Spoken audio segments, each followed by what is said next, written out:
හරි පුතේ. අද අපි කියලා දෙන්න පුතේ පංච මහා වාදය. මොකද පුතේ පංච මහා වාදය ගැන තමයි අද මම ඔයාලට මේ වීඩියෝ එකේ පුතේ කියලා දෙන්නේ. සරලව කෙටියෙන් පුතේ මම ඔයාලට පංච මහා වාදය කියන්නේ මොකක්ද කියලා මුලින්ම කියලා දෙන්න. හරි පුතේ. දැන් ඔයා දන්නවනේ 1815 පුතේ කවද්ද පුතේ 1815 පුතේ සුද්ද අපේ රට අල්ල ගන්නවනේ නේද? සමස්ත දිවයිනම කඳ උදරට රාජ්‍ය පුතේ අල්ල ගන්නව කවුද? සුද්ද අපේ රට අල්ල ගන්නව පුතේ. හරිද? ඊට පස්සේ පුතේ 1815 ඉඳලා පුතේ 1947 අපිට නිදහස ලැබෙනකම් පුතේ කවුද අපේ රට පාලනය කරන්නේ පුතේ? සුද්ද පාලනය කරන්නේ අපේ රට. හරිද? හරි. මේ 1815 පුතේ සුද්ද අපේ රට අල්ලගත්තට පස්සේ පුතේ එයාගේ ආර්ථික ප්‍රතිපත්ති ආගමික ප්‍රතිපත්ති පුතේ අපේ ලංකාව තුල අරන් යනවා පුතේ. හරිද? හරි. ඒ අතරින් පුතේ ප්‍රධාන සාධකය තමයි පුතේ සුද්දගේ ආගම. මොකද පුතේ සුද්දගේ ආගම පුතේ සුද්දගේ ආගම තමයි ක්‍රිස්තියානි ආගම. ඉතින් මේගොල්ලෝ ඒගොල්ලන්ගේ රටෙන් පුතේ මව්බිමින් පුතේ ඒගොල්ලන්ගේ රටෙන් පුතේ ගේනවා ක්‍රිස්තියානි පූජකවරු ලංකාවට. හරිද? ක්‍රිස්තියානි පූජකවරු පුතේ ලංකාවට ගෙනල්ලා ඒගොල්ලෝ හරහා පුතේ ඒගොල්ලන්ගේ ක්‍රිස්තියානි ආගම පුතේ මෙරට ව්‍යාප්ත කරන්නට කටයුතු කරනවා පුතේ.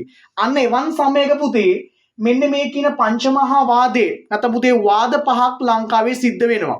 ඒ කියන්නේ පුතේ ඒගොල්ලන්ගේ ක්‍රිස්තියානි පූජකවරුයි අපේ මෙරට ආගමික නායකයෝ අතර පුතේ ප්‍රසිද්ධියේ වාද විවාද සිද්ධ වෙනවා. මොනවද වෙන්නේ?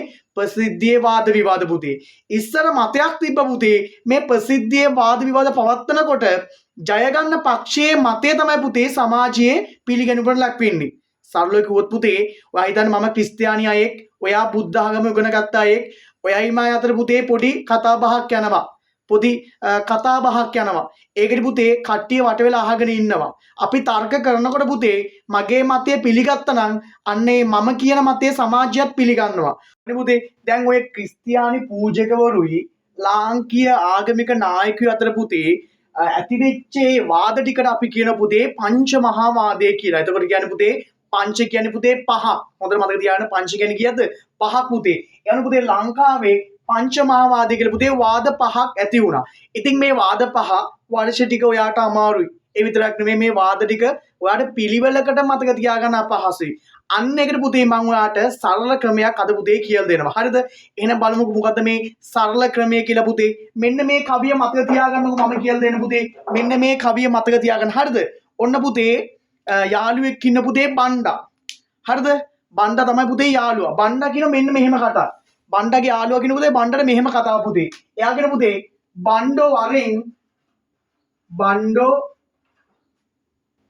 වරෙන් උඩහා ගමේ පාටියට. හරිද?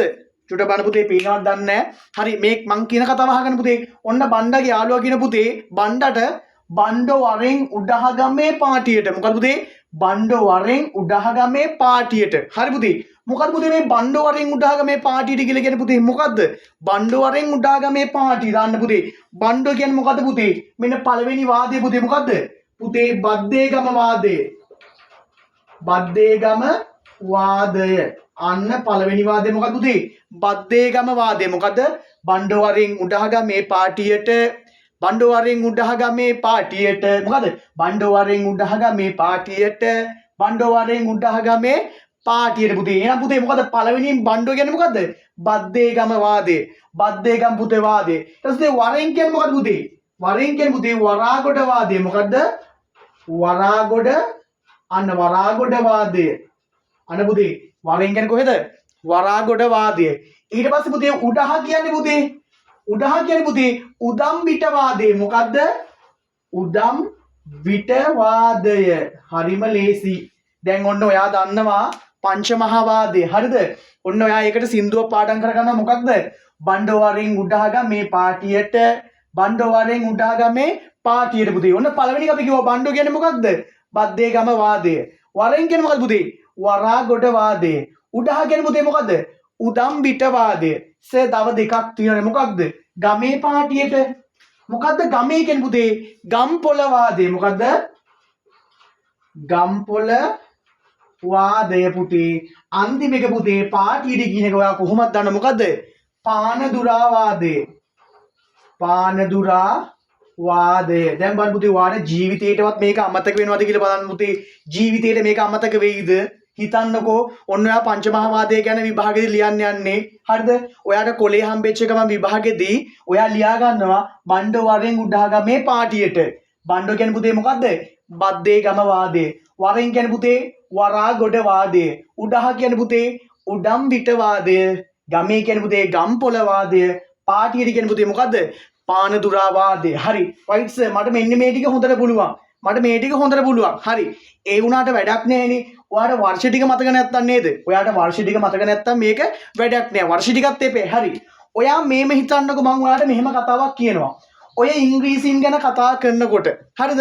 ඔය පංචමහාවාදය ගැන කතා කරනකොට ඔයා මතක තියාගන්න මේ හැම දෙයක්ම උනේ 1800 ගණන් වල කියලා. මොකක්ද? ඉංග්‍රීසින් ගැන කතා කරනකොට හරිද? ඉංග්‍රීසි මුල් කාලේ නෙමෙයි අග කාලේ වෙන විට හොඳේ. ඉංග්‍රීසින් ගැන කතා කරනකොට පංචමහාවාදය ගැන කතා කරනකොට පුතේ හැම දෙයක්ම සිදුුනේ 1800 ගණන් වල. හරි රයිට්. ඔන්න 1800 ගණන් වල. ඔන්න මේ හැම එකක්ම උනේ පුතේ 1800 ගණන් වල. ඔන්න මම දාගන්නවා 1800 ගණන් වල. මේ ඔක්කොම උනේ කවද්ද? 1800 ගණන් වල. හරි. රයිට් පුතේ. ඔන්න මම පළවෙනි එක පුතේ කියලා දෙනවා. හරිද? හරි. ඔන්න මග තියන්න පුතේ. උඩ දෙකම පුතේ පළවෙනි දෙකම පුතේ 65. මොකද්ද? උඩ දෙකම 65යි 65යි. හරි පුතේ මැද දෙක 66 පුතේ. අන්න මැද දෙක මොකද්ද? 66. අන්තිම එක සර් 71යි 73යි. මොකද සර් ඔන්න මම ඔයාට පිළිවෙලකට කියලා දුන්නා පංචමහාවාදය මතක තියාගන්න විදිය. රයිට්? ඒ විදිහටම මම ඔයාට වර්ෂ ටිකක් කියලා දෙනවා කොහොමද පිළිවෙලකට මතක තියාගන්න කියලා. රයිට්? පළවෙනි ඔයා මතක තියාගන්න පුතේ පංචමහාවාදය කිව්ව ගමන් මතක් වෙන්නේ 1800 ගණන් පුතේ. හොඳට මතක තියාගන්න 1800 ගණන් පුතේ. ඊට පස්සේ ඔයා මතක තියාගන්නවා උඩ දෙකම 65. මොකද උඩ දෙකම 65. මැද දෙක පුතේ 66. අන්තිම දෙක 71යි 73යි. කියන බලන්න උඩ දෙකම 65 මැද දෙක 66 පුතේ. අන්තිම දෙක මොකද්ද? 71යි 73යි 71යි 73යි පුතේ. ඔන්න පුතේ ඔයාගේ ජීවිත කාලෙට පුතේ ඔයාට මෙන්න මේ කින පංචමහාවාදය දැන් අමතක වෙන්නේ නැහැ. අහප චුට්ටක් කියන බලන්න පංචමහාවාදය කිව්ව ගමන් ඔයාට මොකද්ද මතක් වෙන්නේ?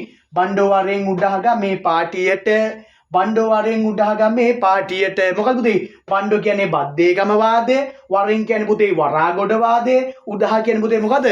උදම්බිට වාදය, ගමේ කියන්නේ පුතේ ගම්පොළ වාදය, පාටියට කියන පුතේ පානදුරා වාදය. එහෙනම් පුතේ මේකට පොඩි නෝට් එකක් දාගෙන පුතේ හැමදාම නිකන් ඉන්න වෙලාවට ඔය සින්දු කියන පුතේ ඊ විතරක් නෙවෙයි පුතේ පිළිවෙලකට පුතේ මේ කියන වර්ෂ ටික මතක තියාගන්න.